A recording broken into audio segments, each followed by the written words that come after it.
Buenas noches. Las drogas, un tema de nuestro tiempo. Ese es el asunto, vasto asunto, tenso asunto, contradictorio, dramático y conflictivo asunto hacia el que hoy va a dirigir su luz, o su tentativa de luz, el fanal instalado en el copete de El Faro de Alejandría. Y a ese asunto, para acotarlo, para connotarlo, le hemos añadido una coda, un subtítulo, una especie de definición que lleva implícita una pregunta.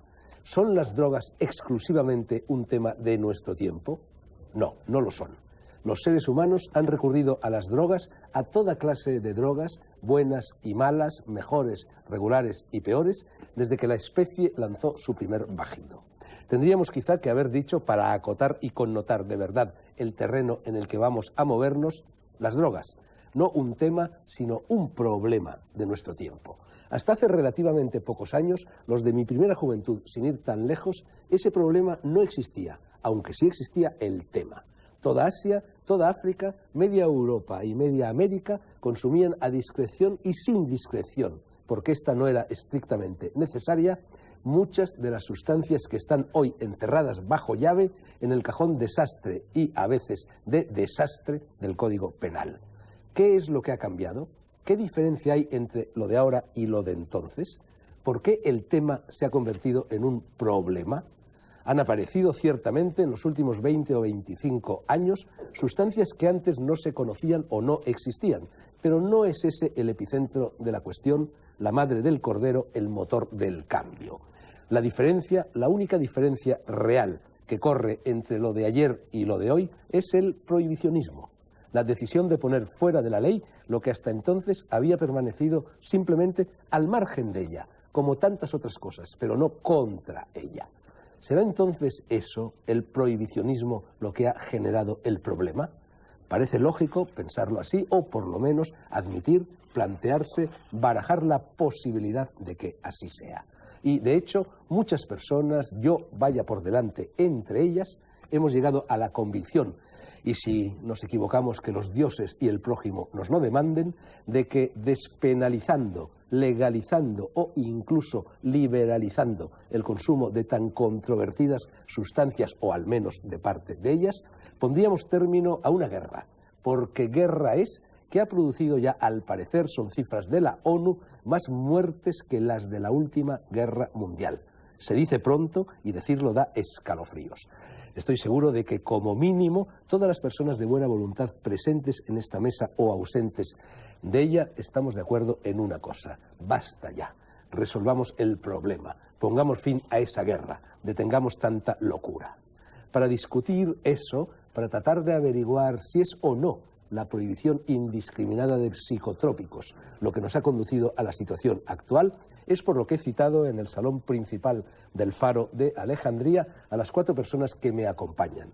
Son Antonio Escotado, jurista, filósofo, sociólogo, profesor de Filosofía de la Ciencia y de Filosofía del Derecho en la Universidad a Distancia, escritor, autor de esta monumental Historia General de las Drogas, seguramente la obra más importante, más documentada y más completa que jamás se haya escrito aquí o fuera de aquí en lo tocante a ese asunto. La ha publicado Espasa, e infatigable valedor de lo que él llama ilustración farmacológica frente al sálvese quien pueda reinante.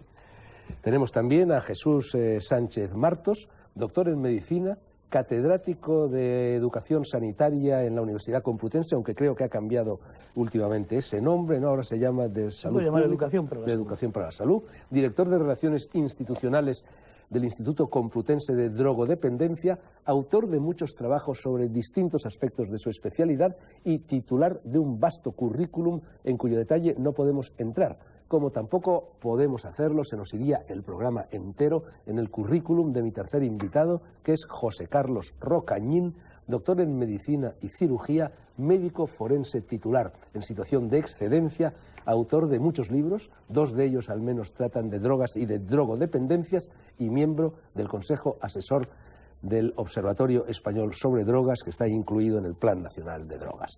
Por último, junto a Escotado nos acompaña también el doctor en Medicina por la Universidad de Ámsterdam, Erik Fromberg, que lleva más de 30 años trabajando en el tema y el problema al que vamos a dedicar la primera parte de este programa, que ha publicado decenas de trabajos sobre todo eso y que actualmente es miembro del Instituto Holandés de Salud Mental y Adicciones y profesor del Instituto Holandés de Criminología, en el que se encarga de la formación de los policías que trabajan en este campo, en el de las drogas. Se supone que Eric Fromberg y Escotado son antiprohibicionistas y que Jesús Sánchez Martos y José Carlos Fuentes Rocañín juegan en el equipo oficialmente ganador hasta ahora del prohibicionismo. Tal es por lo menos el reparto de papeles que a priori, y mientras no se demuestre lo contrario, hemos establecido. A lo mejor salen luego por peteneras. Me gustaría haber contado también con la presencia de algún representante de la justicia, un juez o un fiscal, y de algún representante de la administración, de la política oficial española, central o autonómica, relativa al problema. Pero no ha sido posible. Todas las puertas se nos han cerrado, todas las personas a las que hemos tanteado nos han dicho que no, que preferían no opinar en público sobre el problema que nos convoca. Curioso, ¿no? Después diré algo más sobre este cerrarse en banda a algo tan civilizado como lo es, valga la redundancia, la discusión civilizada.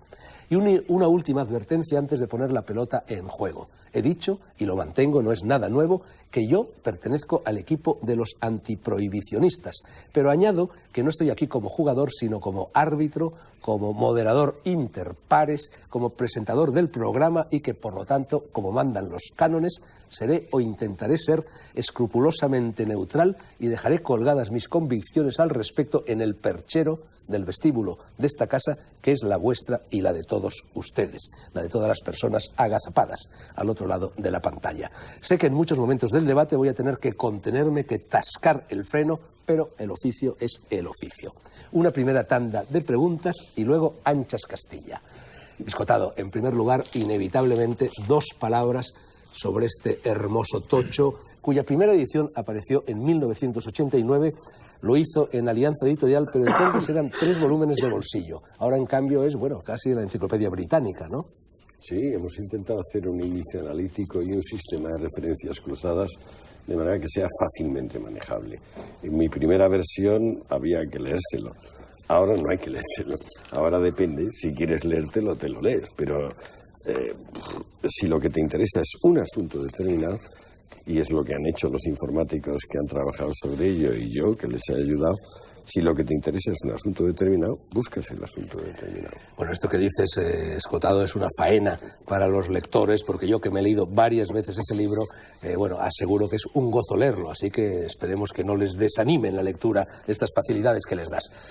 Escotado, ¿ha habido en otros momentos de la historia y en otros lugares de la geografía situaciones análogas o paralelas o consanguíneas de lo que ahora está sucediendo? Lo más parecido, prácticamente lo idéntico, es la ley seca en América, que también es o sea, el paquete de ley seca incluye alcohol, tabaco, juego y prostitución.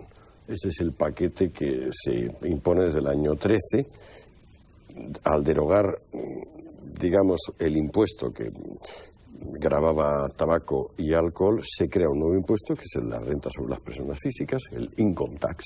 O sea, empieza a pagarse clase política, porque ese impuesto, el impuesto directo, en realidad se destina a pagar clase política, porque se calcula que Estados Unidos va a perder entre 20 y 30 millones de dólares anuales por no gravar alcohol y tabaco. En algunos momentos de la historia y en algunos sitios de la geografía se ha llegado a prohibir incluso el chocolate como droga adictiva y peligrosa, ¿no? El chocolate, el café y el tabaco. El chocolate no ha llegado a tener pena de muerte, pero el café y el tabaco en Europa en el siglo XVIII y XIX han llegado a tener pena de muerte, y el tabaco en Oriente Medio, en Persia y en Turquía, pena de muerte, y además con tortura previa, o sea, con desmembramiento de los individuos. Jesús Sánchez Martos, director del proyecto de investigación El reto de la libertad. Aquí tenemos un vídeo que recoge algunos de los aspectos de ese trabajo. Se trata de un proyecto patrocinado por la Unión Europea y destinado a la prevención de la drogodependencia en el medio escolar. Jesús, yo no sé si aquí hay una contradicción interminibus, y perdóname la pedantería, porque por una parte se supone que tú eres partidario de que no se despenalicen las drogas y por otra parte hablas aquí de libertad, de reto de libertad. Yo te agradezco además la pregunta, porque cuando nos presentabas Decías muy bien que unos pertenecen a un equipo de los que están en contra de la prohibición y otros a favor de la prohibición, y entonces yo creo que debería ser expulsado por este árbitro neutral, o al menos sacarme la primera tarjeta amarilla, porque realmente estoy jugando con un balón que no es el que tú has puesto en juego. Yo quiero decir en principio que no soy en absoluto antiprohibicionista, jamás lo he sido, jamás he sido prohibicionista. Es decir, a mí las posturas dogmáticas me han parecido siempre un poco fuera de lo normal, y por eso yo creo que las posturas reduccionistas pueden llevarnos a que este debate no sea... Bueno, pero al menos estás en contra de la legalización de las drogas. Es que esto yo creo que es fundamental, y quizás esto es lo que haya que debatir. Quizás haya que debatir qué es legalizar, qué es despenalizar o qué es liberalizar. Si yo hubiera entrado en este estudio y hubiera visto un cartel que hubiera puesto prohibido fumar, te hubiera hecho un comentario y te hubiera dicho, mira, ¿por qué en vez de poner prohibido fumar no pones que aquel que fume piense en los demás que no fuman? Porque ahí es donde empiezan las libertades de las personas. Tú me preguntas, el reto de la libertad. Fíjate, el título lo puse, es un proyecto con la Unión Europea, como tú bien has dicho, y con Acción Familiar, que es quien tiene los derechos a los que se lo hemos dado, aquellos que hemos investigado en el tema, juntamente con Eduardo García Matilla. El reto de la libertad tiene este nombre precisamente, quizás por mi propia experiencia. Yo he sido un adicto y creo que sigo siendo un adicto realmente, porque la adicción a la nicotina pues se sigue durante mucho tiempo y lo he pasado muy mal. ¿Ibas a mal. decir que eres un adicto a la libertad? También lo soy, verás por qué. Y aquella adicción a la nicotina me hizo pensar que debería dejar el tabaco, y esa fue la razón fundamental de mi vida para dejar el tabaco, y me di cuenta que recuperé mi libertad. Este vídeo está dirigido, este programa dura un año, es un año en el que el maestro y los padres tienen que trabajar con los niños de 8 a 14 años y en los que les intentamos educar en valores y en un valor muy importante que es la libertad. Nosotros, los que defendemos esa postura, pensamos que la droga te quita la libertad al provocarte esa adicción. Cada vez que dependas de algo, estás perdiendo tu propia libertad. Esa es la razón por la que se llama el reto de la libertad. Bueno, hace un par de meses aproximadamente, en el mes de febrero, yo no sé si esto por fin se llevó a la práctica o no, pero yo oí por la radio mientras me duchaba que en la Comunidad de Madrid se iba a adoptar la decisión de abrir espacios para que los heroinómanos, los drogadictos, pudieran allí pincharse, encontrar jeringuillas que no estuviesen infectadas, etcétera. Yo no sé si eso por fin ha sucedido, si va a suceder, pero en cualquier caso, ¿qué te parece esa iniciativa? Bueno, a mí esa iniciativa me parece positiva porque lo que se está buscando, a mi juicio, es un control sanitario importante de aquellas personas que al final están decidiendo y están tomando heroína, que tienen una adicción. A mi juicio les falta esa libertad que yo ofrezco con ese reto y que realmente los poderes públicos tienen que pensar que estamos ante un verdadero problema de salud pública. Y ese verdadero problema de salud pública hay que atajarle. Y sí que para atajarle tenemos que facilitar a estas personas que la inyección de heroína se tenga que hacer con una jeringuilla limpia. Ahí están los intercambios de jeringuilla y yo a favor de ello. Y si para eso hay que poner esas tiendas de campaña o esos habitáculos especiales para que les garanticemos una salubridad en el rito de su inyección, pues adelante. Otra cosa muy distinta es el liberalizar para que cualquier persona que no esté enganchada a la droga se pueda enganchar.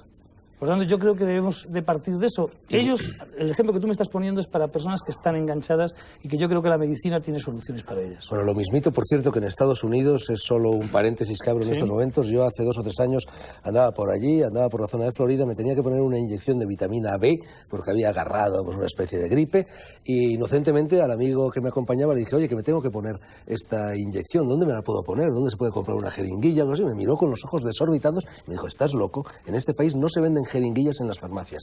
En este país la única forma de ponerse una inyección de vitamina B en este caso consiste en ir al hospital, que te la receten y que te la pongan allí. Pero hablas del país reduccionista y dogmático por excelencia. Donde la histeria estamos totalmente en contra, y yo espero que Contertulio, que va a jugar conmigo en el equipo, también esté en contra de esas políticas tan reduccionistas. Vamos a ver lo que nos dice ya ese contertulio José Carlos Fuentes Rocañín. José Carlos, tú te mueves también por ser forense en el terreno de las actuaciones judiciales.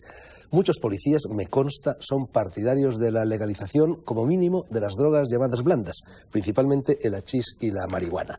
Puertas adentro de la magistratura, si es que lo sabes, ¿qué actitud predomina? ¿Qué es lo que se dice por lo vaginis? Yo soy forense en excedencia, con lo cual hace un tiempo que dejé de pertenecer al cuerpo y codearme con sus señorías. Bueno, pero el problema ya existía existía entonces, y puedo decir que hay opiniones para todos los gustos. Los jueces, al fin y al cabo, el Poder Judicial está compuesto por personas y las personas tienen opiniones muy dispares, ¿no? Pero es verdad que hay a veces una cierta hipocresía y sus señorías, el Poder Judicial defiende oficialmente una postura y luego, sotto voce, hacen otros planteamientos que a veces les cuesta reconocer públicamente, claro. Bien, en el Plan Nacional sobre Drogas, cuando me puse en contacto con ellos para invitarlos a venir a este programa, se me reconoció que habían recibido hace pocos meses, al parecer, instrucciones concretas de las Naciones Unidas, este país y todos los países, para que ningún representante de la Administración aceptara debatir en público sobre la legalización o no legalización de las drogas. ¿Qué te parece esa actitud? Bueno, pues yo no la conozco así, es decir, no sé si eso será, si tú lo dices, evidentemente, y te lo han dicho, será así. Pero yo creo que debe tener alguna justificación. Fíjate que hablar de drogas sigue siendo problemático. Hablar de drogas a veces presta a confusiones y sobre todo se presta a que incitemos o abramos unos caminos que no tenemos por qué abrir. Yo creo que lo que el Plan Nacional de Drogas ha dicho es, miren, esperemos a que los estudios que se están haciendo en este momento, muy serios, muy rigurosos, que van a afirmar o van a permitir que se dé una sustancia tan peligrosa o tan, en fin, tan complicada como es la heroína, que acaben. Y cuando acaben, hablaremos en público. Eso es lo que me parece que el Plan de Drogas ha dicho. ¿Tú crees, Eric, que esta actitud de las Naciones Unidas obedece al temor que sienten a priori de que sus argumentos no son tan poderosos como los de los antiprohibicionistas y que por eso prefieren no descender al campo de batalla? La drogadicción o el uso de drogas, más bien, existe desde el principio de la humanidad. Y si no me creéis, leed el libro de Antonio y cientos de libros que hay publicados. Y todas las sociedades humanas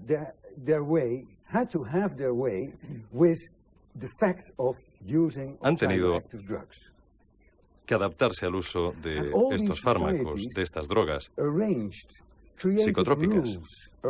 Todas esas sociedades han creado reglas, normas sobre las drogas. A veces normativa legal, otras veces normas sociales, de tipo social. En mi país, por ejemplo, la gente dice que no se debe beber antes de las 5 de la tarde. Y es una norma, una regla, que no aparece para nada en nuestra legislación, pero que la mayoría de la gente cumple con esa norma social. Así que no solamente hay, digamos, leyes, normativa legal, sino también normas sociales. Yo soy antiprohibicionista, porque la regla actual es que no se deben utilizar las drogas nunca. Y me parece que es una locura, teniendo en cuenta que es un fenómeno que lleva existiendo desde el principio de la humanidad. Con eso no quiero decir que no quiera que haya una serie de normativas. Y esas normativas, esos reglamentos, dependerán o tendrán que depender de la situación sociocultural de cada país o de cada lugar. Con eso tampoco quiero decir que los países no tengan derecho a prohibir el uso de ciertas sustancias, teniendo en cuenta su situación. Pero yo soy antiprohibicionista porque creo que esa regla de decir no, impuesta por Estados Unidos a todo el mundo, me parece que es una locura. Me parece que es una locura decir no sin más. Una auténtica locura. Es como lo de quemar a las brujas. Una locura. Necesitamos un sistema en el que el uso de las drogas se pueda regular, pero en el que el uso de las drogas, per se, sea legal. Que se considere a los ciudadanos como personas responsables. Y si se comportan de una forma irresponsable, por el uso de las drogas, por haber consumido una droga, no se les lleve a detener por haber empleado drogas, sino por un comportamiento irresponsable. El alcohol evidentemente es legal, pero ¿no estáis de acuerdo en que un conductor bebido debe ser detenido incluso antes de que empiece a conducir? Así que yo creo que las normas, las leyes, para regular el uso de las drogas son algo necesario, pero la prohibición per se no nos permite desarrollar, establecer reglas, porque continuamente se introducen nuevas sustancias. O sea que yo soy un antiprohibicionista y quiero legalizar las drogas. Quiero que se legalicen. Quiero que se pueda regular el uso de las drogas.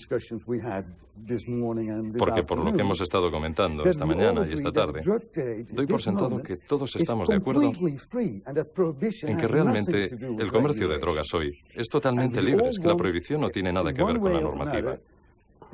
Y de una forma u otra, lo que necesitamos son normas, normativa. ¿Qué tipo de normativa? Pues dependerán de la situación local. Pero olvidemos eso de la prohibición global. Eric, casi un cuarto de siglo lleva ya funcionando el experimento de los coffee shops, los famosos coffee shops de Ámsterdam y también del resto de Holanda. A mí me gustaría, porque quizá no todos los espectadores saben en qué consiste estos coffee shops, me gustaría que explicaras con mucha brevedad qué son los coffee shops de Ámsterdam y del resto de Holanda y cuáles han sido los resultados después de casi 25 años, más o menos por ahí, de funcionamiento. Bueno, creo que en primer lugar debería explicar que estos coffee shops no han sido un experimento. El fenómeno de los coffee shops es una consecuencia lógica del modo en que los holandeses abordan todas las cuestiones sociales. En primer lugar, para el derecho holandés es un medio, nunca un fin en sí mismo. Tenemos leyes, las aplicamos, pero cuando la aplicación de una ley o de unas leyes lleva a resultados que no eran los que pretendía esa ley, existe la posibilidad, que me parece que es una parte esencial de nuestro sistema legislativo, tenemos la posibilidad de no aplicar la ley. Es una prerrogativa que tienen todos los fiscales, el no ir en contra de algo que vaya en interés del público, algo de interés público. De manera que la década de los 60, el fenómeno, el uso del cannabis, surgió en Holanda, al igual que en la mayoría de los países del norte de Europa.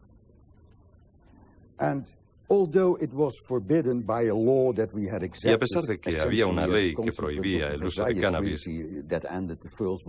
que bueno, fue una regla que aceptamos por el Tratado de Versalles al final de la guerra y que nadie pensaba que fuera importante para Holanda en aquella época,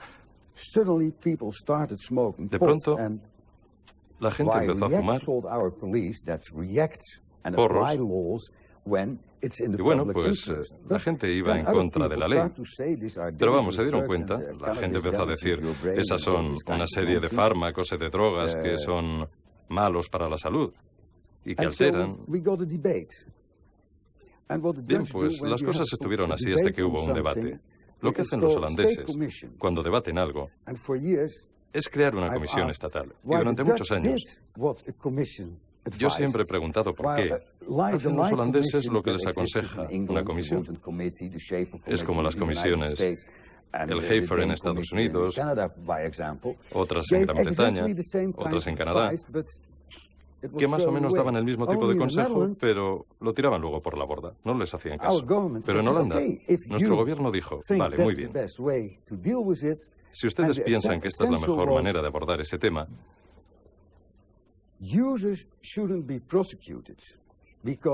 pensaban que los que usaban drogas, que los que tomaban drogas no debían ser perseguidos, porque el daño, evidentemente, tendría que ser comparado con el daño farmacológico que puede causar la droga. Y lo que hicimos fue establecer una distinción entre las drogas blandas y las drogas duras. Las duras se definieron como drogas que nunca habíamos experimentado en Holanda, porque este tipo de consejos se empezaron a dar antes de que tuviéramos el llamado problema de la heroína. Nuestro problema a lo mejor era el cannabis, y la verdad es que no era un problema real, así que ¿por qué forzar una ley? El gobierno holandés, con este comité de expertos, con este comité asesor, lo que hizo fue debatir el tema.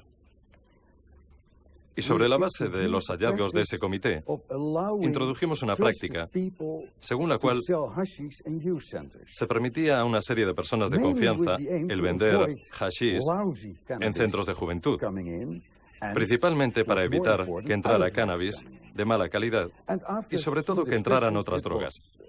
Y después de varios debates y discusiones, pues esta opinión fue aceptada y se enmendó la ley, se cambió la ley, porque la verdad es que nuestras leyes eran bastante... Eric, acelere un poco que se nos echa encima la publicidad. Veo que los holandeses habláis todavía más que los españoles.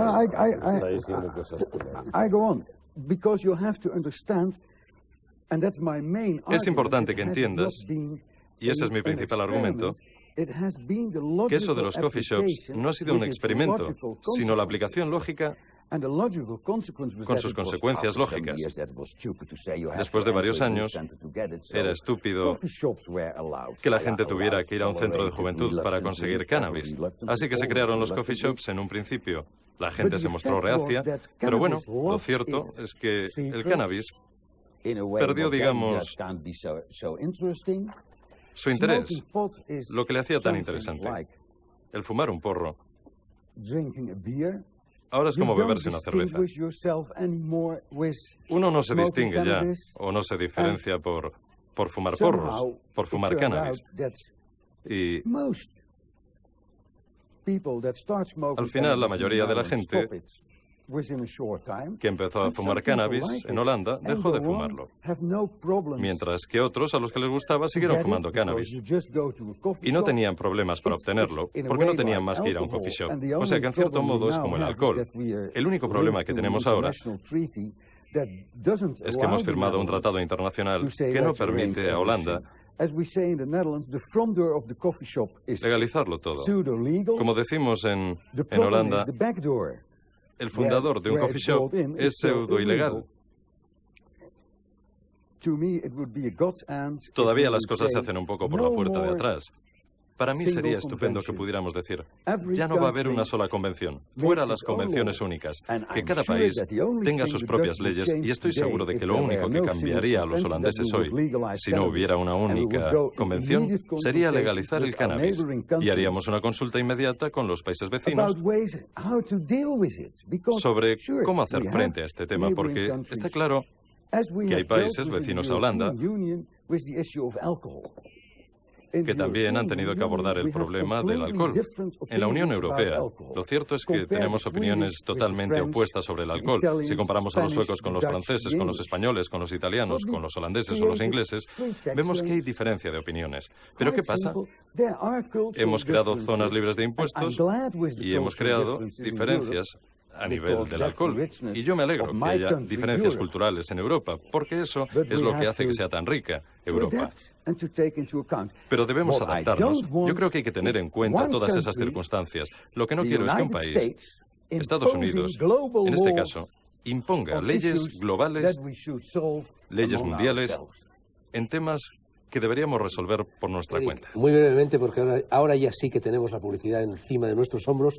En los coffee shops hay ciertas limitaciones. Solo se pueden adquirir de una vez, si no estoy equivocado, y creo que no lo estoy, 5 gramos como máximo de cannabis o de marihuana, y bueno, una determinada cantidad de hongos alucinógenos, en general del género psilocibes, ¿no? ¿Es así? Sí, es verdad, es así. Estas normativas, en un principio, las establece el fiscal nacional, el fiscal general del Estado, que es el que dice qué se va a hacer, porque es un sistema en el que no podemos legalizar, porque el cannabis es una sustancia ilegal, así que la manera de regularlo es dando instrucciones a los fiscales locales. Y una manera de hacerlo es introduciendo un límite de 5 gramos. Un límite de 5 gramos para un consumidor holandés. Bueno, para mí, tengo suficiente para 3 semanas. O sea que eso no es un problema, porque hay un coffee shop a la vuelta de la esquina de mi casa. Pero solamente en el caso de los que quieran comprar en cantidad para exportar, existe esa limitación. O sea que nosotros imponemos esa normativa como un gesto amable a los países vecinos que están preocupados de que sus jóvenes vengan a Holanda a conseguir estas drogas. Esos jóvenes que debido a su sistema represivo tienen problemas. Y yo me alegro mucho de que mis hijos estén expuestos a la situación holandesa, porque eso hace que no sea tan interesante. Y yo creo que es la forma más segura, de regular algo. Cuando mi hija tenía 10 años y el hijo de un vecino vino a casa, encontró que teníamos una mesa muy grande donde teníamos whisky, teníamos ginebra, teníamos varias cosas y también un montoncito de, bueno, una sustancia de cannabis. Y yo de vez en cuando, pues me fumaba un porro. Y cuando el hijo de mi vecino se dio cuenta, le preguntó a mi hija, y yo les oí en la conversación, le preguntó, ¿eso qué es? Y mi hija le dijo, es hachís. Y él le preguntó, ¿pero qué es hachís?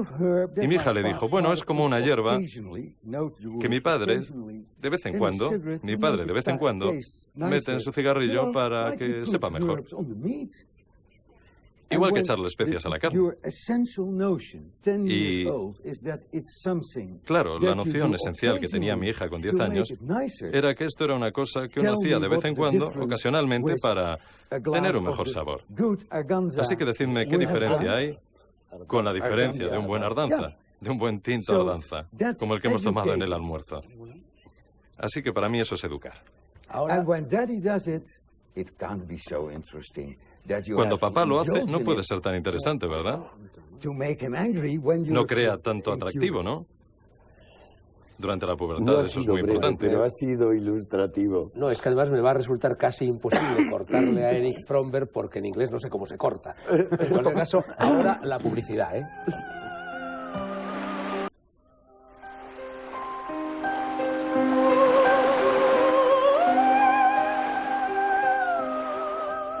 Seguimos en el Faro de Alejandría discutiendo amigablemente acerca de si es conveniente o no legalizar las drogas para evitar lo que está sucediendo.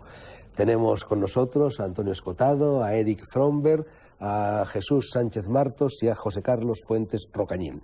Vamos a ver, antes de pasar ya la pelota a los contertulios para que hagan con ella lo que quieran, vamos a ver unas cuantas opiniones de personas solventes. Yo recomendaría que no se recurra a ellas más que en situaciones muy controladas, muy limitadas, y que se hiciera, como dicen ahora, de otras actividades humanas, hay que hacer una ley orgánica de no sé qué, de la salud, de lo que sea, pues habría que hacer una ley orgánica de la droga, pero nunca decir se suprime, porque además no es posible, no va a ser posible. Lo que está claro es que en la situación actual no progresamos en el problema de la droga, sino que estamos estancados. O sea, con la prohibición actual y con la consideración de la droga como un delito y sus problemas delictivos, estamos absolutamente estancados y quizás habría que pegar un golpe de timón en este aspecto.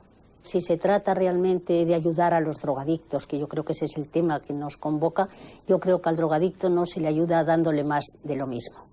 A un enfermo, el médico, para curarle, procura quitarle todo aquello que le hace daño.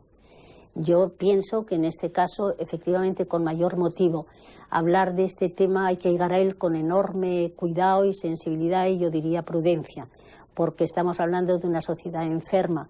En las investigaciones sobre chamanismo que yo he desarrollado, pues he podido constatar muchas veces a pie de obra cómo las culturas que hemos llamado a veces pues nativas o aborígenes, pues en muchas de ellas se producen unos ritos de transición que son muy útiles a la hora de que uno asuma los papeles que tiene en el grupo y pase por menos tensiones de las que luego producen o no enfermedades mentales.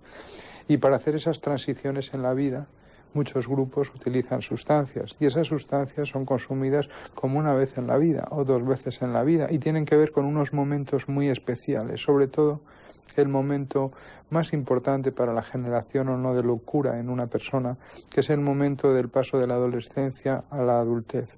Si esa transición se hace correctamente, la persona puede madurar y convertirse en alguien solidario con el grupo, que tire del grupo y que se convierta en alguien sumamente positivo. Pero si la tensión por la emancipación que tiene pues cualquier adolescente por organizarse por sí mismo en su mundo de valores, si esa tensión de alguna manera se contradice desde la familia o desde la sociedad, pues acaba saliendo por formas menos interesadas. Yo creo que ya tenéis materia más que suficiente para que le hinquéis el diente. Hacedlo. Pues sí, si me permites, a mí me gustaría aclarar una de las cosas que Erich nos ha dicho en cuanto a los mal denominados, a mi juicio, coffee shops, porque se tendrían que llamar, siendo reales y realistas, cannabis shop.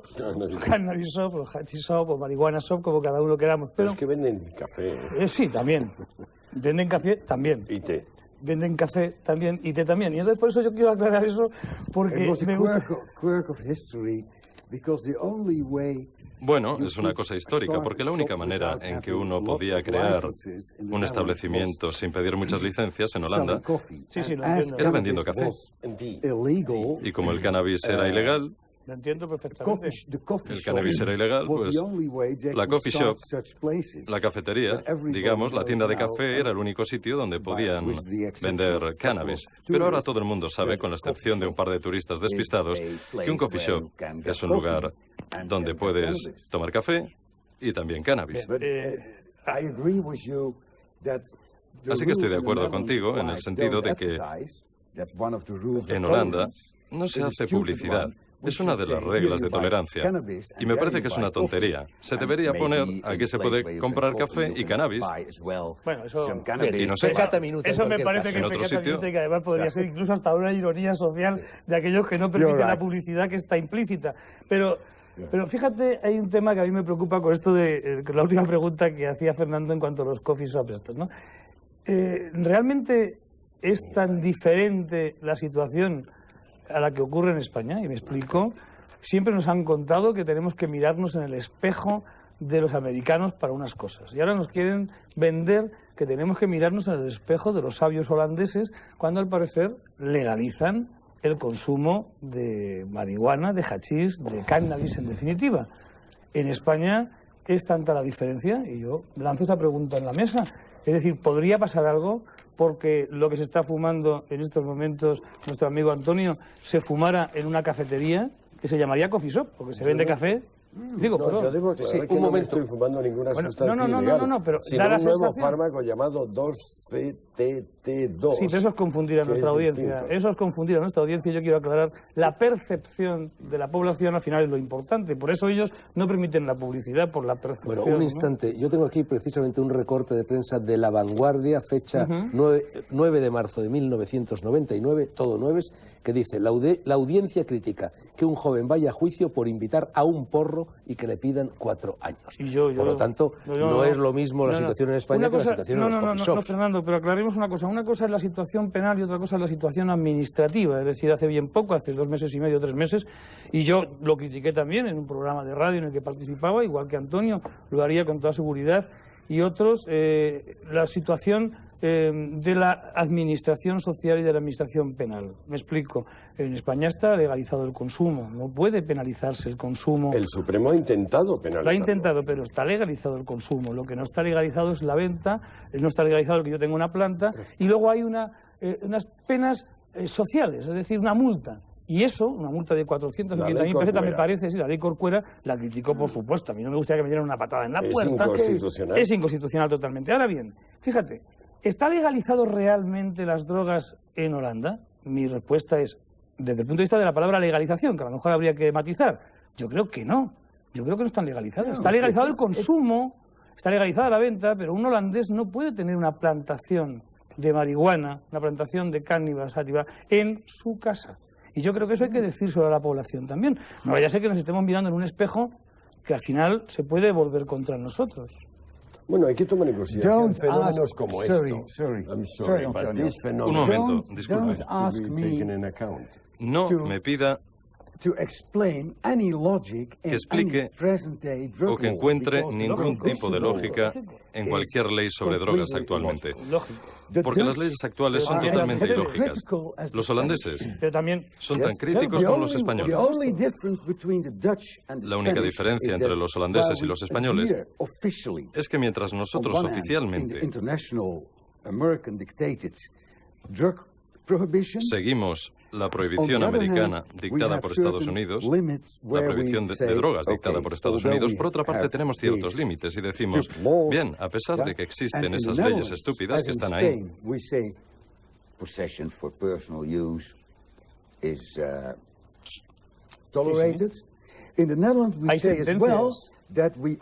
en Holanda nosotros permitimos En ciertas situaciones definidas, la venta de estos fármacos, de estas sustancias, y esa es la diferencia con España, pero no está permitido vender abiertamente. Y eso permite a mucha gente vender basura. No, pero tú has dicho que en los coffee shops se permite llevar 5 gramos y que eso no es...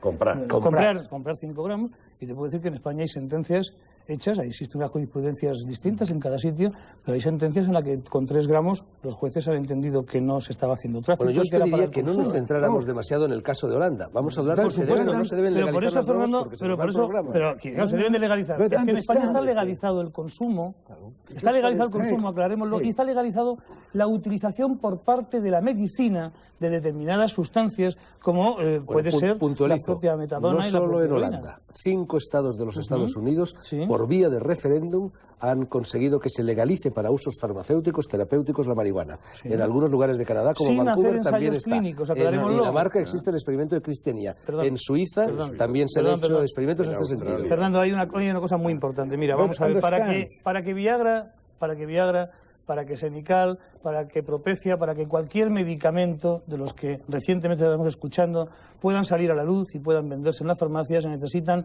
más de 10 años de investigación, ensayos clínicos randomizados, especificados, además con una fase 0, fase 1, 2, 3, 4, experimentación clínica. ¿Dónde están hechas esas experimentaciones y publicadas en cuanto a esos tratamientos médicos a los que te estás refiriendo en los 5 estados? No es justo, Lo que no es justo es admitir porque se han situado en lista 1. Claro. Naciones Unidas, y entonces lista 1 supone automáticamente que no se pueden experimentar yo estoy de acuerdo en seres humanos. Claro. Y entonces, por una parte, se dice que las sustancias no están siendo estudiadas, pero por otra parte se prohíbe que se estudien. Estoy de acuerdo contigo. Entonces es una tomadura de pelo. Es una tomadura de pelo, es una ironía social y política. Llevas toda la razón. Perdona, tengo aquí otro recorte. Estados Unidos, informe, respaldan el uso medicinal de la marihuana. El Instituto de Medicina de Estados Unidos, en un informe solicitado por el jefe de la lucha contra las drogas, Barry McCaffrey, apoyó ayer el uso de la marihuana con fines medicinales, especialmente en enfermedades graves como el SIDA. Yo supongo que si el Instituto de Medicina propone esto, será que se han hecho los estudios pertinentes. Pero no discutamos el uso medicinal, no discutamos el uso medicinal de morfina, que es una sustancia prohibida por uso recreativa, pero es aceptado completamente para uso medicinal. Nos has engañado, Eric. Hablas español perfectamente. Sobra la interpretación. No discutamos el uso medicinal del cannabis. Es una buena puntualización la que acaba de hacer, porque yo como médico puedo utilizar esa sustancia, y te voy a decir más, si a mí se me demostrara por esa doble política que decía Antonio, que estrictamente vamos a ver cómo hay puntos en los que convergemos, divergemos en otros, pero convergemos en muchos puntos. Uno de ellos es este. No se puede hacer esa experimentación en humanos. Si se permitiera algún día y se demostrara que científicamente es bueno para los vómitos que producen los anticancerosos, yo estaría a favor de utilizar. No podemos experimentar con los seres humanos. Como médico lo utilizaría. Pero la sociedad humana la ha experimentado durante muchos años. Pequeños, o a los jóvenes les podamos decir el uso lúdico de esas sustancias. Eso es lo que yo recreativo. Pero por eso los médicos nunca deberían dar su opinión sobre el uso recreativo de esas sustancias. Puede ir a los dos, además. ¿Estáis a favor vosotros de legalizar todas las drogas? No, ¿La heroína también? Yo estoy a favor de derogar la prohibición y algunas drogas llevarlas a la farmacia, otras drogas llevarlas al supermercado. Pues digamos el nombre de esas drogas, porque así y otras llevarlas a departamentos de investigación de las universidades. Por ejemplo. O sea, departamentos de antropología, psicología, filosofía fundamental, me llevaría los fármacos visionarios de primera potencia. O sea, me llevaría la LSD-25, la mescalina, la psilocibina, la ketamina y todos los que están descubiertos o por descubrir en ese terreno. Al supermercado me llevaría la marihuana, sí, me imagino, básicamente, y el hachís. Y en la farmacia dejaría pues los grandes alcaloides de alta potencia, tipo heroína, codeína, cocaína. ¿Y cualquier persona podría ir a la farmacia a comprar la heroína o necesitaría una receta médica? Ahí tenemos una cuestión. El mismo tipo de prescripción que tenemos ahora para Valium, Rohypnol, ¿Se necesita receta para eso? Se necesita, sí, pero es fácil de obtener. Bueno, o sea, cualquier es fácil médico... de obtener en médicos... No. En médicos No, los médicos te lo Presidente. Eso entonces es poner en tela de juicio la actuación de un médico. Yo sigo, perdonad un momento, os arrojo otro recorte. El famoso agravio comparativo. Sí. Siempre a la vanguardia, jueves 18 de junio del 98. Un estudio señala que el alcohol es tan nocivo como la heroína y el hachís menos que el tabaco. Un estudio encargado por el Ministerio de Sanidad francés revoluciona la percepción social de la peligrosidad de las drogas, sean o no legales. A pesar de eso, Francia se resiste a despenalizar el hachís. Sabemos, por otra parte, que la nicotina es una sustancia 70 veces más adictiva que la heroína. Entonces, ¿por qué este trato de favor a unas y este trato de desfavor a otras? O todos o ninguno, ¿no? Habría que prohibir todas, evidentemente. Sí. No, yo voy a introducir quizá un sesgo un giro en la conversación. Yo soy un psiquiatra clínico, es decir, yo soy una persona que todos los días me tengo que vadear en un terreno difícil, torear un toro que es el toro del drogodependiente, de la persona, del enfermo que sufre su pérdida de libertad frente a las drogas. Yo creo que lo que hay que hacer es fundamentalmente informar verazmente, informar con trabajos científicos, pero ojo, informar. Informar no es deformar la realidad, ¿eh? Yo estoy absolutamente de acuerdo que el alcohol es una sustancia, es una droga mal llamadas, decimos, duras blandas, una droga dura, muy dura. Pero durísima. Y que tendríamos, posiblemente sea la droga que más daño puede producir. De cada 100 personas que están en un hospital, ingresadas en cualquier hospital de la Seguridad Social, en nuestro país 15 lo están por el alcohol. Esto creo que es un dato importante. Y 25 en los servicios de medicina interna. Pero legalizar el alcohol no ha conducido al fin del mundo. No, pero lo que está conduciendo es a que tengamos un montón de problemas derivados del consumo de alcohol. Con matices, ¿no? Sí, y si se prohíbe, como sucedió en la ley seca que antes citaba Escotado, los resultados son todavía peores. Que desapareció la cirrosis hepática, desapareció la cirrosis hepática en los Estados Unidos. Ahí haría falta, por ejemplo. Bueno, desde un punto de vista estrictamente médico, desarrolló de una forma notable, muy notable. Lo que pasa es que habría que matizar. Me parece que usted, como psiquiatra clínico, usted está en una situación... Bueno, imagínese lo siguiente. Imagínese un marciano, alguien que vive en Marte, que no sabe nada del mundo y que ha oído hablar sobre el uso de los coches. Y viene a la Tierra y no sabe nada de la Tierra. Y entonces me pregunta a mí, ¿cuál es el efecto de los coches, de la conducción de coches? Imagínese, yo le podría llevar a un departamento de traumatología de un gran hospital y le podría mostrar un montón de pacientes colgando en la cama y le podría decir, este es el efecto de la conducción de coches. Esa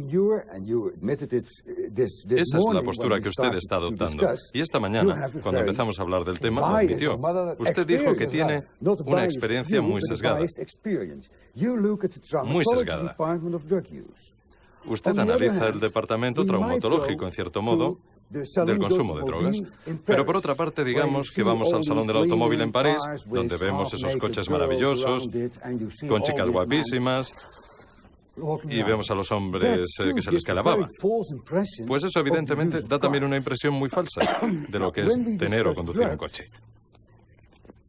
Cuando hablamos de las drogas, lo que se presenta oficialmente, la versión que se presenta oficialmente es la del Departamento de Traumatología.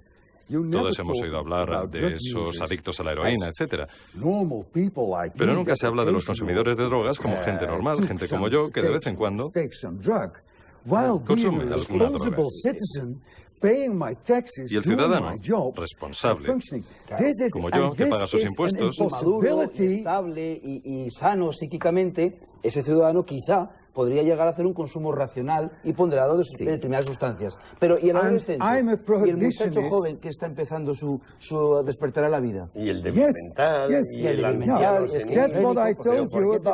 eso es lo que decía antes. Es lo que conté sobre mi hija. Es precisamente lo que decía sobre mi hija. Ya, pero de todas formas habéis dicho algo muy importante. Se ha hablado además de esto que presentaba Fernando, yo creo que con muy buen criterio, y yo se lo agradezco, alcohol y tabaco. Quizás tengamos que plantear también si el alcohol y el tabaco es una droga. Sabéis que muy recientemente, hace mes y medio aproximadamente, el Plan Nacional de la Droga ha retomado el tema e introduce el tabaco y el alcohol dentro del plan de prevención. Si yo tuviera ahora mismo que clasificar las drogas, que de luego no es mi intención y estoy en contra de la clasificación, igual que Antonio también, otro punto de convergencia entre drogas duras y blandas, desde luego yo diría que el alcohol es la droga más dura que existe, la que se lleva más jóvenes continuamente y nada más que tenemos que ver las frías estadísticas de cada fin de semana. Pero decíamos, está legalizado, y yo me pregunto, ¿realmente está legalizado el tabaco y el alcohol o está legalizado con matices? Yo creo que está grabado fiscalmente. Y legalizado con matices, porque los chavalines no pueden tomarlo, ¿no? Sí, pero es muy fácil, por ejemplo, para los chavales beber la provisión que tienen los padres en la casa o cogerles un paquete de tabaco. That's why I never accept drugs being for sale in the supermarkets. Por eso he dicho que se deberían vender en los supermercados. Si yo fuera responsable... Los niños en España, no conozco la situación de Holanda en cuanto a los niños en España con 12 años comienzan a beber y toman lo que aquí se llama calimocho, que es refrescos de cola con vino barato, además. Eso sí que es drogadura. Claro, perdón, pero es que esto es muy importante. No, un momentito, déjame terminar el argumento. Estos chavalines no tienen ofertas de ocio ni ofertas de cine más baratas. Es decir, para que te hagas una idea tú, al cambio, con $2 ellos se pueden coger un colocón de mucho cuidado, y esto es lo que ellos dicen y esto es lo que hacen, y para ir al cine necesitarían al menos $6 o $7 por la entrada del cine, más luego las palomitas que a todos nos gusta tomar en el cine. Por tanto, fíjate si es importante lo que quiero aclararte, porque la legalización del alcohol no ha llevado al no consumo de alcohol en los chavalines pequeños. Es que no va a haber that's not the issue. Pero eso no es el problema. Pero esta será la postura vuestra. De la vida. Pero esta será la postura vuestra. La mayoría de los... Lo que hay que hacer es subvencionar las películas del cine. Eso es lo que hay que hacer. Yo estoy de acuerdo. Estoy de acuerdo con el problema como lo planteas, pero a mí me gusta resolver estos problemas de una forma diferente. Yo diría que si el alcohol es la forma más barata de pasárselo bien para estos chicos, ¿por qué no subvencionamos el cine? Totalmente de acuerdo en lo que estás diciendo. Digamos que un ¿Ves cómo al final 1% de los ingresos por impuestos de alcohol se puede utilizar para subvencionar el cine para los jóvenes. Un 1% de los impuestos de alcohol que pagan los adultos. De esa manera sería más barato para los jóvenes ir al cine que beber alcohol. Y si yo fuera el jefe, el que regulara el consumo de drogas en Holanda, la primera medida que tomaría no sería legalizar el cannabis, sino más bien prohibir la venta de cualquier forma de alcohol, de cualquier tipo de alcohol en los supermercados. Yo diría que el alcohol se debe vender en tiendas especiales para vender alcohol. Y esas tiendas de alcohol deben ser controladas. Y no deben permitir la entrada a los niños o a los jóvenes. Y lo mismo ocurre con el tabaco. Yo no creo que las sustancias psicoactivas deban venderse de la misma manera en que uno vende, yo que sé, azúcar, harina o pan. Yo sé que ese tipo de regla a lo mejor no se podría aplicar en una cultura como la sudamericana, donde el beber vino forma parte natural de la vida. Y se toma cuando... ¿Qué nos contabas antes? 24 now.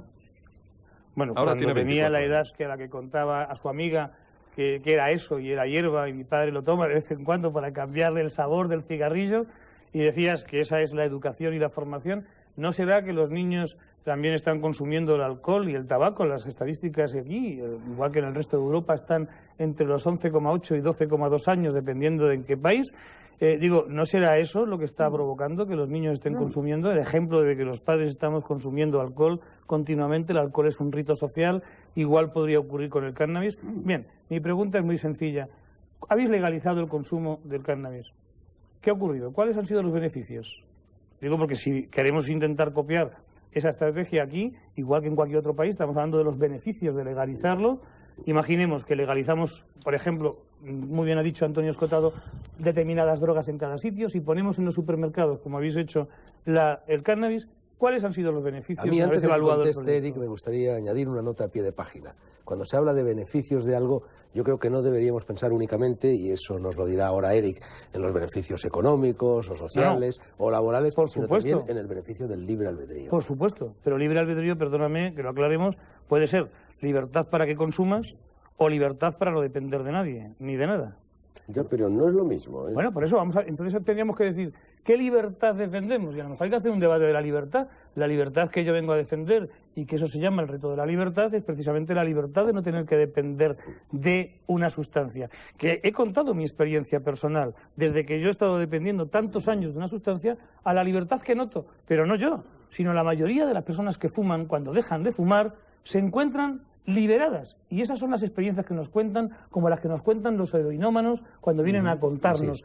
He ganado algo en la vida y he ganado mi propia libertad. Y yo creo que eso es importante. Por eso, claro que estoy de acuerdo con Fernando Sánchez Dragó en cuanto a esto de la libertad. Pero no hay libertad sin capacidad de elección, ¿no? Por supuesto, pero para dar la capacidad de elección tendremos que educar a los niños desde el pequeño, no decirles a los niños desde pequeño que eso es una hierba que su padre toma de vez en cuando para cambiarle el sabor del cigarro. Eso es deformar la realidad de para lo que su padre está tomando esa hierba. Lo que Escotado, y ya lo he dicho, propone en ese libro tan gordo es ilustración farmacológica. Educar a la gente para que aprenda a tomar o a no tomar, a manejar o a no manejar. Fernando, y has dicho algo muy importante al principio del programa, yo creo que es la Biblia de las drogas. Y puedo asegurarte que más... No, Antonio, perfectamente. Oye, perdóname, muchos de los profesores que damos... Escotado, no te hinches demasiado, que no cabes hombre, en el por sillón. favor, ¿cómo no vamos a admitir que muchos... Pero ¿cómo no podemos admitir que muchos de los profesores que damos clases de drogas no venimos a estudiar o a leer las referencias de esta obra? Sería injusto admitirlo, y te vuelvo a decir que yo no estoy a favor de ninguna postura reduccionista ni dogmática.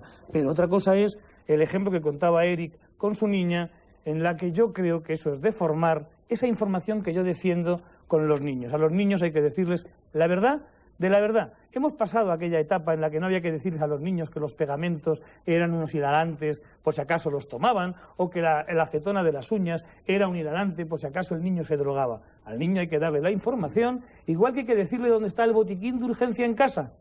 Y otra cosa es que el niño sepa utilizar ese botiquín en el caso de una urgencia y después tenga la libertad, cuando tenga su desarrollo intelectual, para decidir si consume o no consume. Pero date cuenta, hablando del tabaco, hablando de la adicción, a mí me gusta fumar, como habrás podido observar. Y a ti te sorprendió.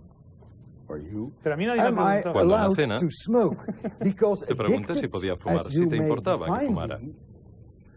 Porque aunque me puedas definir como adicto, yo soy perfectamente capaz de preguntar si molesta a los demás que fumen. Y si me hubieras dicho, preferimos que no fumes, pues no hubiera fumado y no hubiera tenido ningún problema. Exactamente esa es la diferencia. Respetando las libertades de los demás, y yo te lo agradezco. Por eso decía que si yo hubiera visto aquí prohibido fumar, no me hubiera parecido correcto.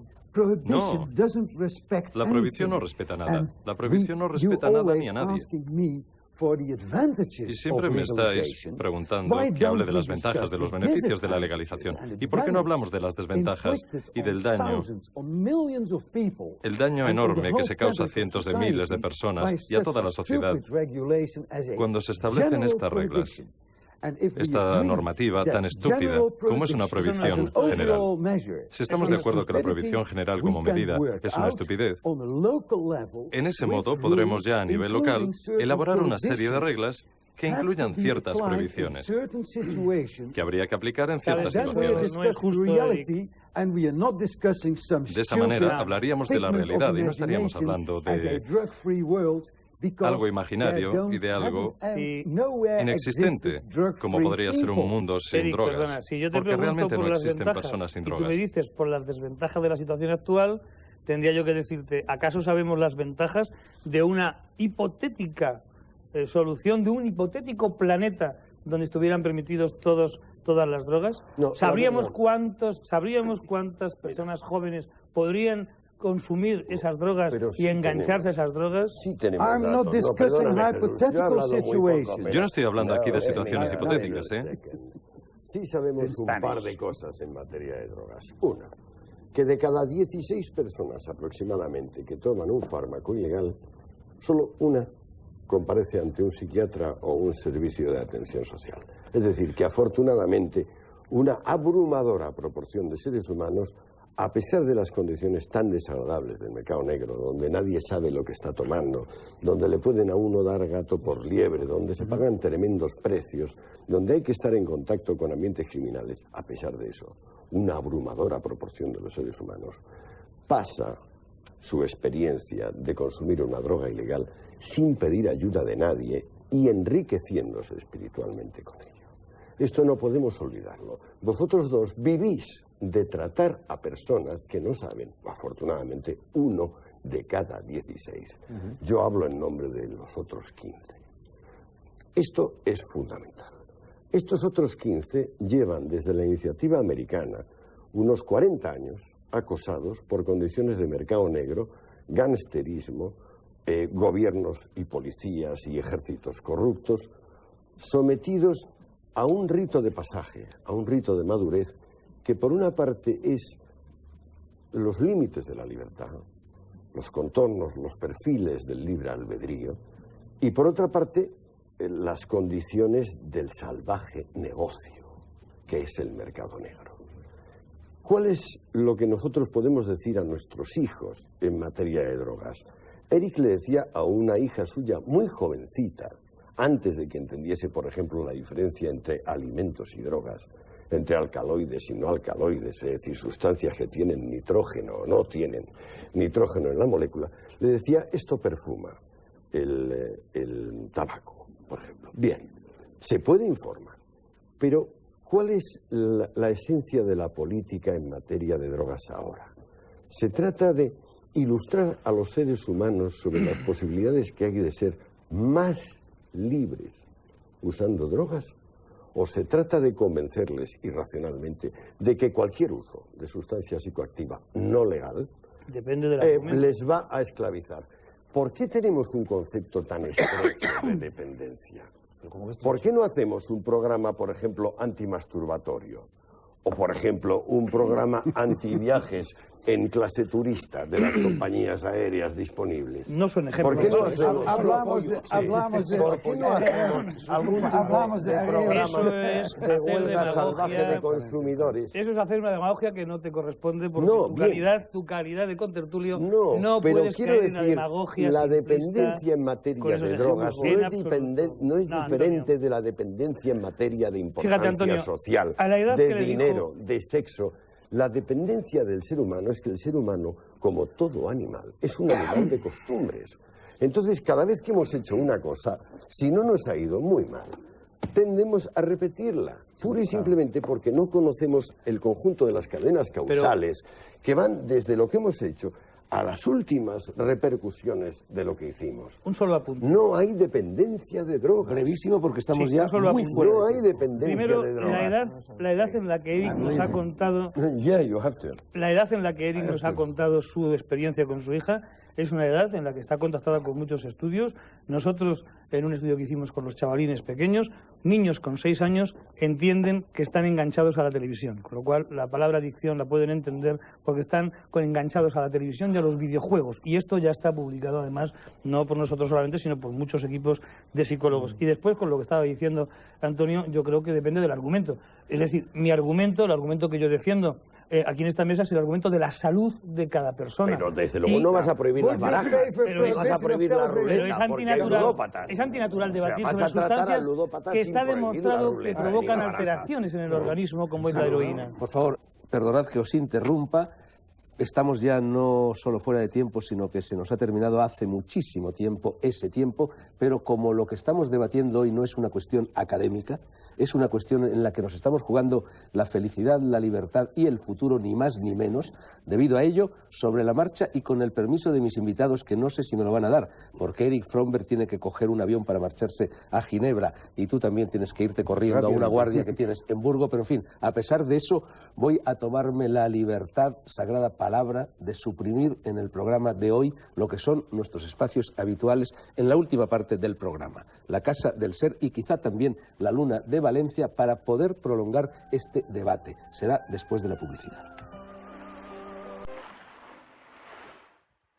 Vuelve el Faro de Alejandría. Va a seguir, como anuncié al término de su primera parte, va a seguir el debate sobre la conveniencia o no de legalizar las drogas. Un debate en el que estaban participando Antonio Escotado, que sigue aquí, Jesús López Martos, que Sánchez Martos, que también sigue aquí, y en cambio, como verán ustedes, la asistencia a la mesa se ha visto diezmada. 2 de nuestros contertulios han tenido que abandonarnos. La verdad es que este programa se grabó a finales del mes de marzo y ese día pasó de todo. La grabación se retrasó varias horas por problemas técnicos, y ese es el motivo de que nuestros dos huéspedes nos hayan abandonado. Eric Fromberg tenía que coger un avión para trasladarse a una conferencia internacional en Ginebra, precisamente sobre la política de drogas que va a seguir la Unión Europea. Eric Fromberg es la persona que generalmente envían los holandeses para intervenir en este tipo de iniciativas, y José Carlos era la otra persona que estaba aquí. Bueno, es médico en el Hospital Militar de Burgos, tenía una guardia y ha tenido que salir zumbando para allí, ateniéndose a una disciplina verdaderamente castrense, en su derecho está. En fin, no hay mal que por bien no venga. Vamos a seguir el debate, y decía que no hay mal que por bien no venga, porque Eric Fromberg, escotado, que decía que no sabía hablar español, no solo sí sabía hablar español, sino que además ha acaparado el debate, vamos, casi como cuando su compatriota Cruyff jugaba al fútbol en España y se llevaba siempre la pelota, ¿no? Bueno, si os parece, entonces vamos a seguir. Menos mal que ha quedado un representante de los partidarios de la no prohibición y de los partidarios de la no legalización, con lo cual supongo que esta conversación va a ser bastante ecuánime, al menos por mi parte. Antes de que la iniciéis ya en este mano a mano, vamos a ver vamos a ver algo curiosamente que sucede en España, que sucede en Madrid, que sucede en el centro de Madrid, que sucede en el barrio de Malasaña, y que tiene algo que ver con la experiencia de los coffee shops holandeses, que nos ha sido ilustrada por Eric Fromberg. Por favor, la grabación. Gente que tiene recursos, que tiene estudios, que tiene conocimientos, que sabe lo que hace, porque en el exterior puede plantarlas todo el mundo porque tienes el sol, el agua y tú no tienes que hacer nada, pero el interior ya necesita más tiempo, gastarte el dinero, preocuparte, entonces eso lo hace un tipo de gente pues que tiene poder adquisitivo y que puede gastarse el dinero. Gente pues de todas clases, desde abogados, incluso jueces, ha venido gente, estudiantes, todo tipo de gente. Bueno, esto simplemente viene reanudemos un poco... el hilo. Sí, ¿no? Si viene un poco a justificar lo que yo decía antes con lo de los coffee shops, lo de los cannabis shops allá en Holanda, ¿no? Y poníamos además el ejemplo, creo que Antonio lo recordaba cuando estábamos comiendo, te decía pues algo parecido a lo que ocurre en Malasaña, donde precisamente podían poner esos laboratorios móviles, que yo también estaría de acuerdo, que nos decía antes Eric, muy bien dicho, es una experiencia que también se hace allí en Holanda, donde un chaval puede ir a que inmediatamente le digan si realmente lo que va a tomar tiene una calidad adecuada, y evitaríamos así pues problemas de salud importante en aquellas personas que van a consumir, ¿no? Es una experiencia, bien, lo que pasa es que hay también en esa experiencia un doble contrasentido a mi juicio, porque recordemos que la postura en Holanda, si es permisiva, en este caso es muy represiva en cuanto al narcotráfico, entonces mucho más que en España, y lo admitía también Eric en la comida. Y el hecho de que un chaval pueda ir con esa sustancia a ese laboratorio móvil a que te digan qué tal está, qué tal calidad tiene, lo que hace, por supuesto, al gobierno es controlar las zonas donde se está vendiendo y donde posiblemente se pueda estar traficando, ya no a un nivel bajo, que quizás hacen más la vista gorda, sino a un nivel mucho más importante. Y yo creo que Antonio pues también está en esa línea. Esa es la transición, digamos, de la política de prohibición pura, que se ha estado vigente en los últimos 30, 40 años, al cambio que ahora, incluso en Estados Unidos, incluso en Naciones Unidas, que es el foco de los halcones hiperprohibicionistas, se llama de reducción del daño. O sea, ya no se trata tanto de mantener una política tipo de queremos un planeta libre de drogas, aunque lo diga Pino Arlaki, que es el director de las agencias sobre drogas de Naciones Unidas, pero este es un hombre que, pues, no sé, es un poco penoso decirlo aquí públicamente, pero Arlaki ya se ve en su apellido sus conexiones con las gentes del sur de Italia, que tienen tanta relación, por otra parte, con otra parte de la distribución de las drogas ilícitas. Durante mucho tiempo ha sido otra cosa muy distinta del zar de Naciones Unidas. El caso es que la política de reducción de daños significa no pretendemos una sociedad libre de drogas. Pretendemos que se acceda a las drogas con la misma carga de amor propio y de conocimiento que al resto de las actividades de la vida, a la vida sexual, a la formación en ciencias duras, a la formación en ciencias blandas o en humanidades, como se llama de otra forma. O sea, pretendemos una normalización en este terreno por el bien de todos. Y claro, lo que no se puede hacer es una normalización en este terreno Si cuando vas a comprar un antibiótico te dan una aspirina, y si cuando vas a comprar una aspirina te dan un antibiótico. Y esto es lo que está pasando en el mercado negro. Cuando los holandeses, básicamente por iniciativa de Fromberg, pusieron en marcha el programa Safer House, que significa textualmente casa más segura, casa menos arriesgada, lo que hicieron fue coger sus institutos toxicológicos y ponerlos a disposición del consumidor y de la sociedad. De manera que cada semana publicarían un listado muy completo de todo lo que habían encontrado en el mercado negro y diciendo, aquellas pastillas que tienen esa forma, esas pastillas tienen tal proporción de tal sustancia.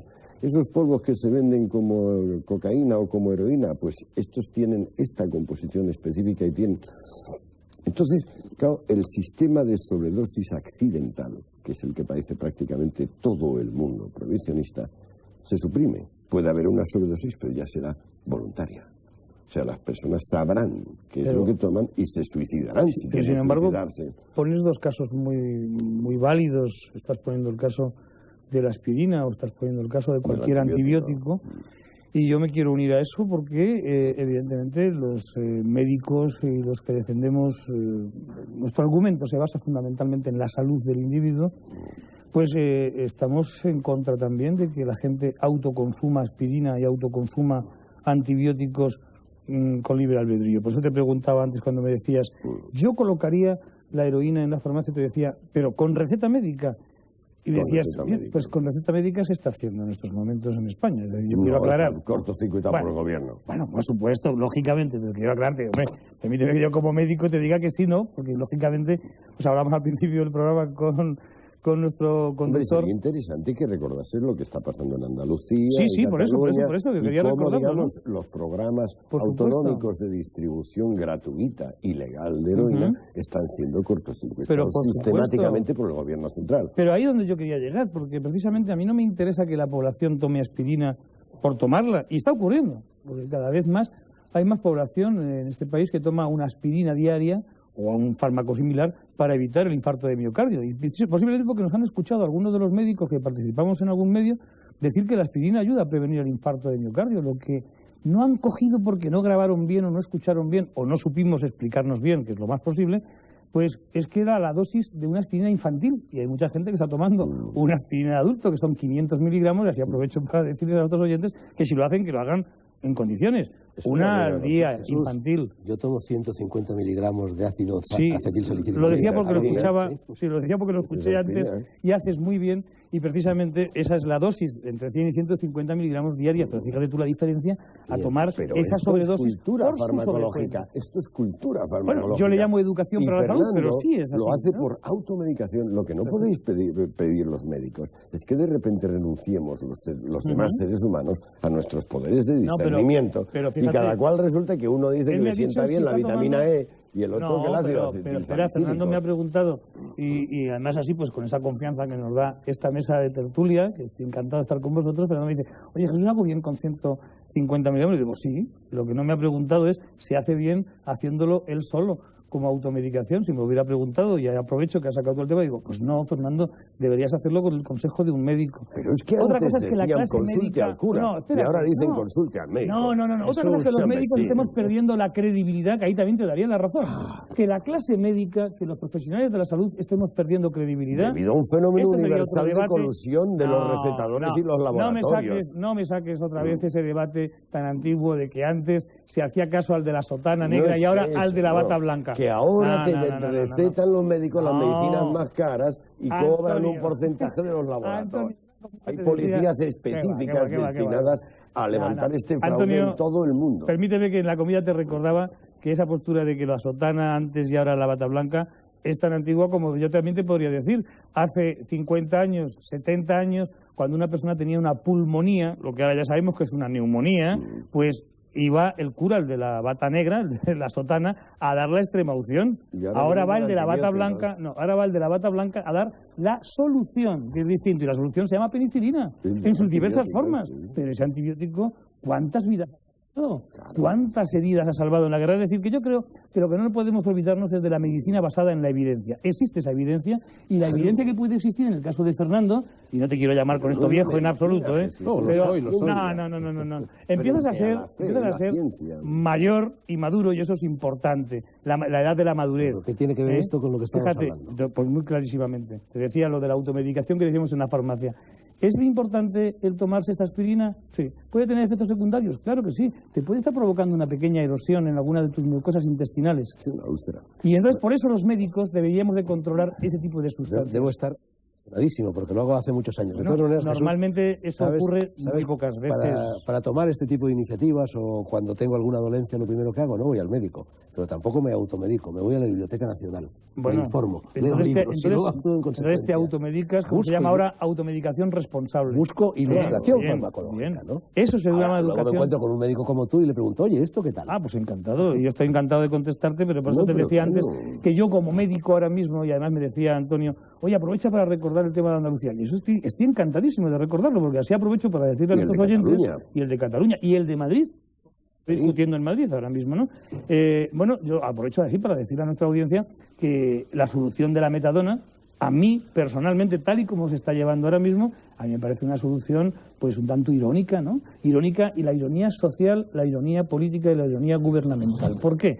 Porque cuando estamos dando metadona, la sociedad tiene que saber que lo que estamos dando es otra droga, con incluso más poder de adicción que la heroína. Es decir, para que nos entendamos todos, todas las células de nuestro organismo, para funcionar, necesitan unos receptores. Y esos receptores, en este caso, se llaman receptores opiáceos, que están ocupados por la heroína. Y entonces esa heroína, cuando llega a esos receptores de la célula, pues evidentemente hace su efecto. Yo ahora le doy a una persona que está con los efectos y con la adicción a la heroína, le doy metadona. Y lo que hace es competir por esos receptores, y utilizando los receptores con la metadona, la heroína no haría su efecto. Bien, esto es lo que estamos haciendo.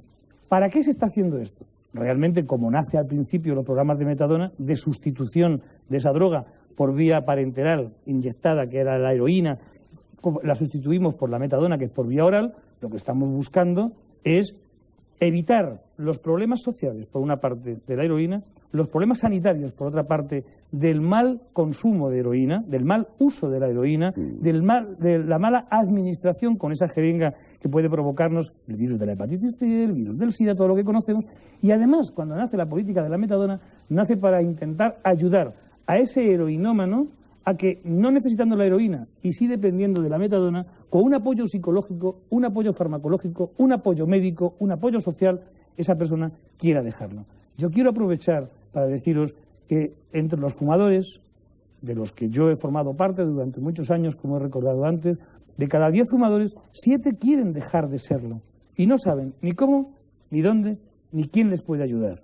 Y las listas de espera en los hospitales para dejar de fumar superan los 6 meses, el año o el año y medio. ¿Cuántos heroinómanos quieren dejarlo? ¿Pero cuántos heroinómanos quieren dejarlo? Tú medicalizas todo, Jesús. Y en el caso de este particular, ya que habías empezado con la metadona y la heroína, las personas estaban colgadas de heroína, como pueden estar colgadas de ver cine porno, o colgadas de importancia social, o colgadas pues de conseguir una posición. O de creencias religiosas. O de creencias religiosas. Por supuesto. Las personas que se cuelgan de la heroína o que usan heroína regularmente o ocasionalmente, lo hacen por el placer que obtienen, o si no, por el tipo de coartada social que les confiere. Un gran porcentaje de los yonkis, digamos, oficiales y profesionales, muchas veces ni siquiera toman heroína. Pueden tomar rohypnol machacado, algún otro tipo de fármacos. Lo que les importa es poder declararse frente a los demás irresponsables. Y decirle a su madre, a sus hermanos, a sus profesores, a sus iguales: yo no puedo hacer nada por nadie y tengo derecho a exigir que todos hagan por mí. Este es el síndrome.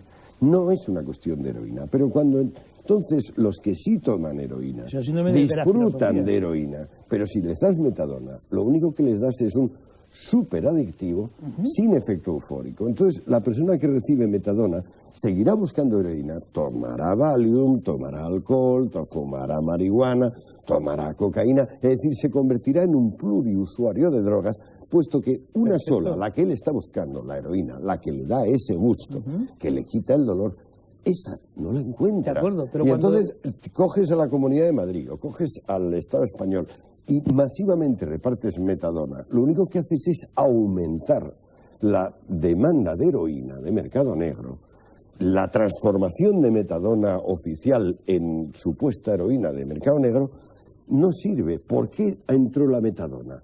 Pues porque no se atrevieron a reconocer los programas oficiales, sobre todo los norteamericanos, su fracaso.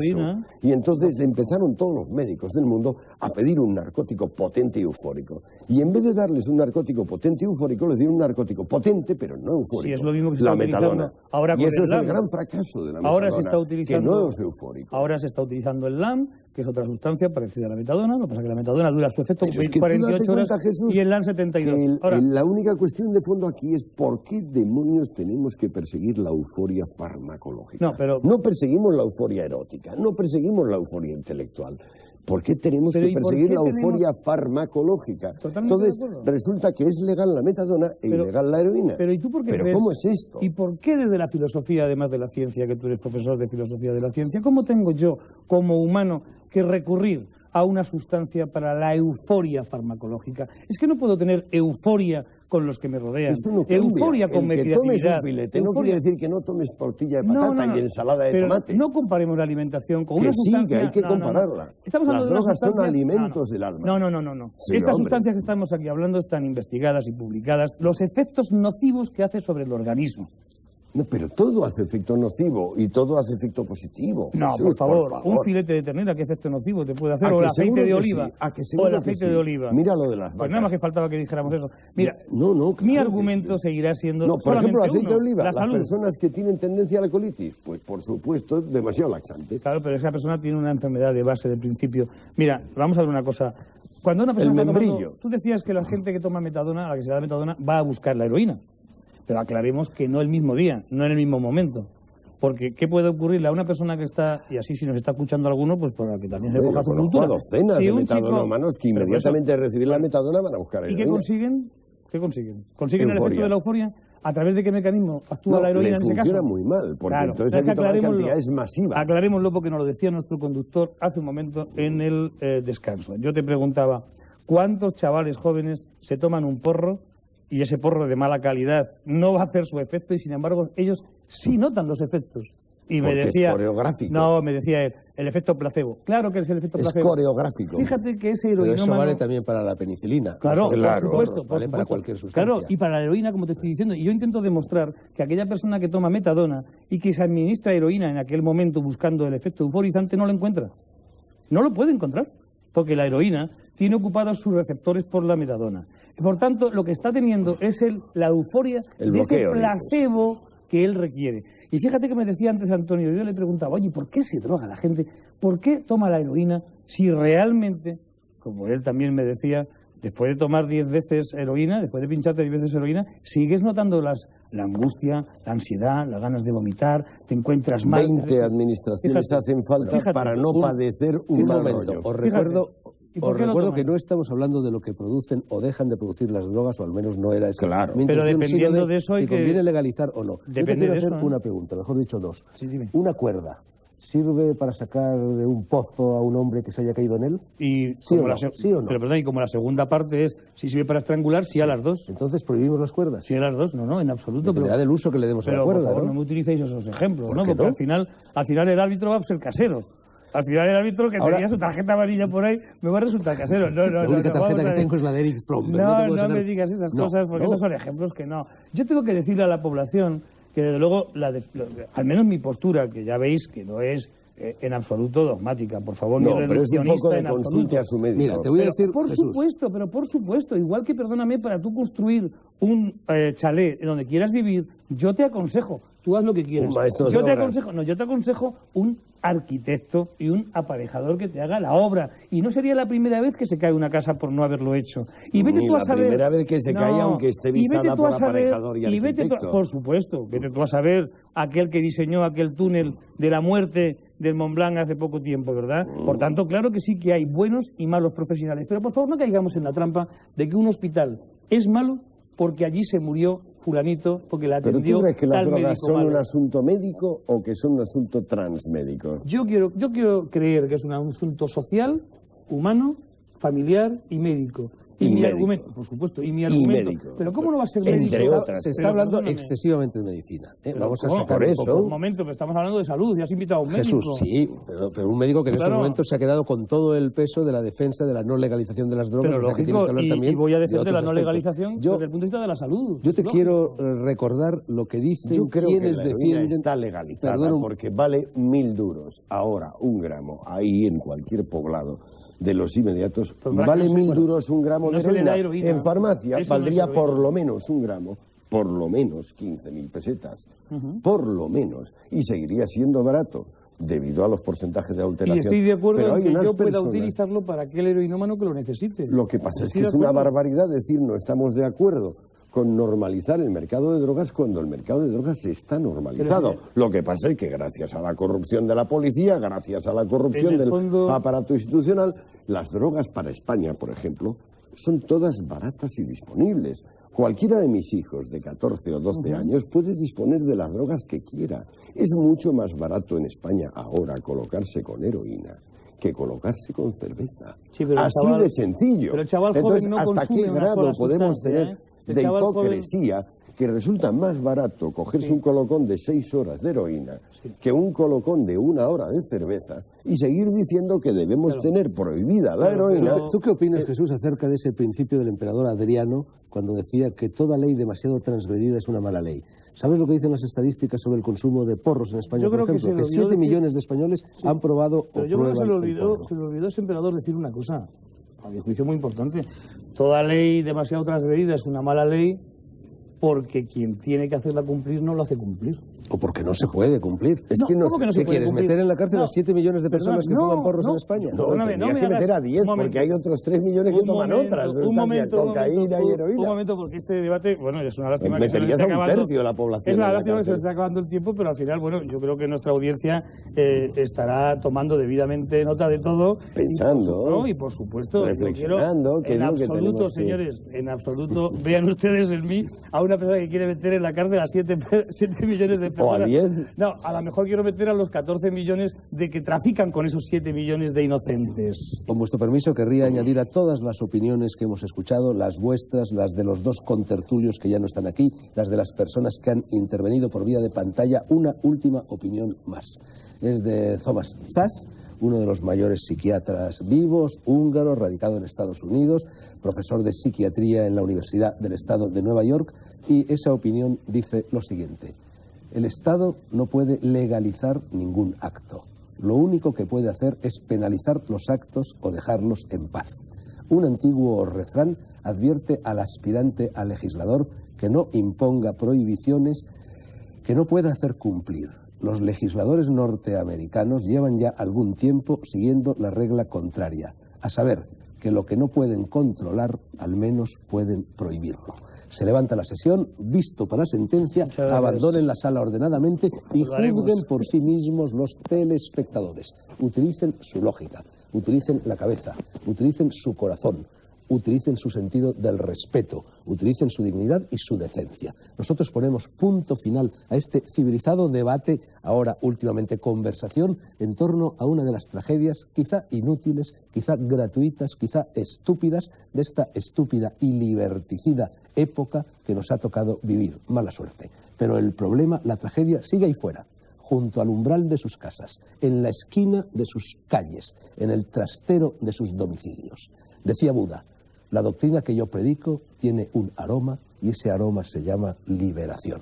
A ella, supongo, aspiramos todos, los tirios y los troyanos, los prohibicionistas y los antiprohibicionistas, los partidarios de que las drogas estén sujetas a una legalidad y los partidarios de que no lo estén. Y ese es, desde luego, la liberación, el aroma que preside o que nos gustaría que presidiese este programa.